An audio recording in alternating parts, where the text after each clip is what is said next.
Assalamualaikum warahmatullahi wabarakatuh. Hello viewers, I am Muhammad Abdul Habib. Welcome you all to AIMS tutorial for accounts. Continuing with the topic, in this video again I will be explaining a problem where the assessee has transferred the shares privately, that is through unrecognized stock exchange. Let us have a question, page number A73, question number 19. Let me read out the question for you.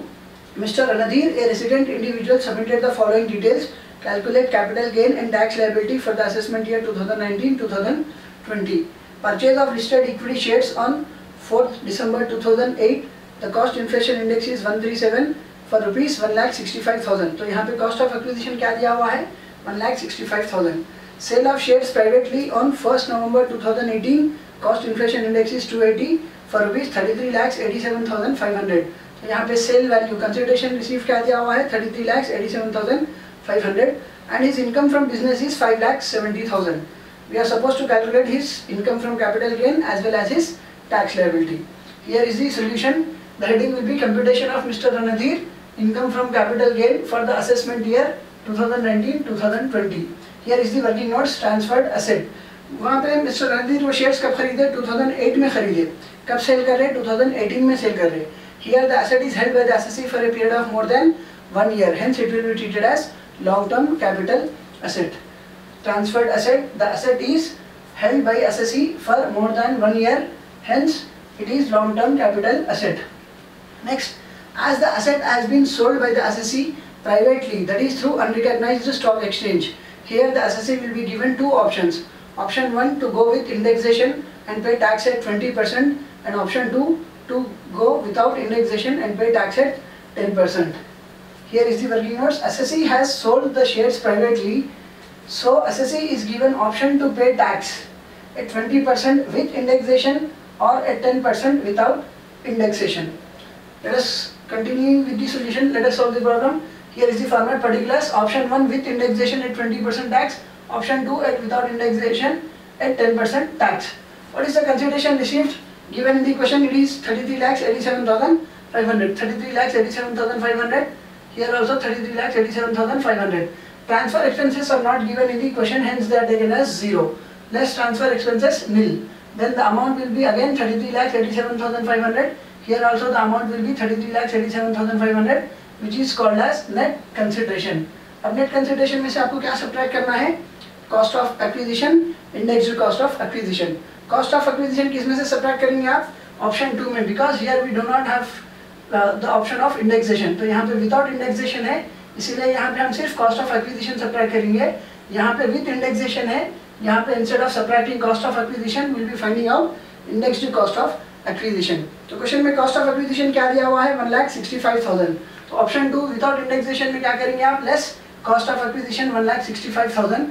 Whereas for option 1 we need to find indexed value or indexed cost of acquisition, which is calculated as cost of acquisition 1,65,000 into previous year index 280 divided by index of the year in which the shares were purchased, which was given as 137. The calculation is 1,65,000 into 280 divided by 137, which works out to be 3,37,236. The amount is written here, 3,37,236. Subtracting cost of acquisition from net consideration in option 2 and indexed cost of acquisition from net consideration in option 1, we get the values as 30,50,274, which is income from capital gain under option 1, and subtracting cost of acquisition 1,65,000 from net consideration 33,87,500, we get the answer as 32,22,500, which is income from capital gain under option 2. This will be taxed at 20% and this will be taxed at 10%.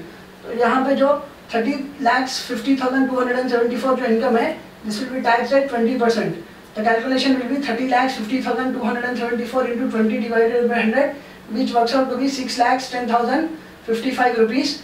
And here this will be taxed at 10%. The calculation will be 32,22,500 into 10 divided by 100, which works out to be 3,22,250. अब यहाँ पे assessee जो अगर option 1 से जा रहे at the 20% rate tax, he is liable to pay 6,10,055 rupees as tax, and if he chooses option 2 with 10% tax without indexation, he is liable to pay 3,22,250. तब इन दोनों में tax liability कहाँ पे कम आ रही? Option 2 में कम आ रही. Hence it is advisable, it is preferable to the assessee to go for option 2. Now calculating his tax liability. अब यहाँ पे लॉन्ग टर्म कैपिटल गेन में एसएससी कौन सा ऑप्शन प्रीफर, एसएससी को हम कौन सा ऑप्शन प्रीफर कर रहे हैं, option 2. The tax on long term capital gain will be 3,22,250. Tax on long term capital gain is 3,22,250. अब यहाँ पे क्वेश्चन में एसएससी के पास इनकम फ्रॉम बिजनेस भी है which is 5,70,000. तो income from business is treated as income from other source, and income from other source of the assessee will be taxed on slab basis. And before calculating income tax on slab basis, the assessee will be allowed basic exemption limit.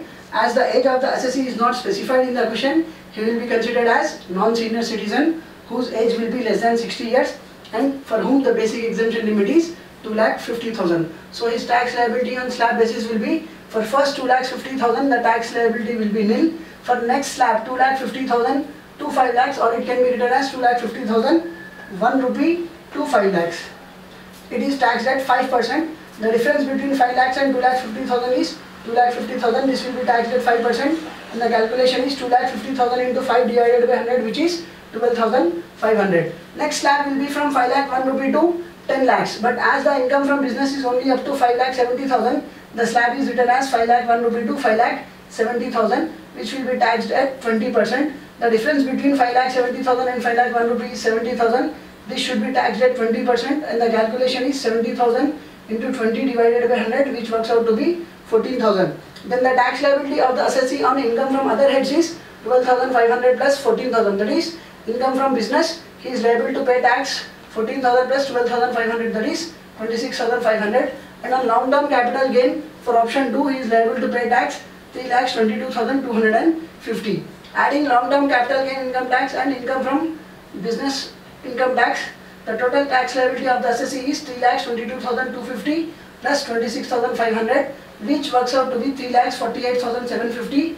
This will be added with health and education cess at the rate 4%, which is calculated as 3,48,750 into 4 divided by 100, which is 13,950. Adding income tax and health and education cess, 3,48,750 plus 13,950, the total tax liability of the assessee is 3,62,700. Hence, therefore, the tax liability of the assessee is 3,62,700. Hope you have understood the topic and hope you have liked my video.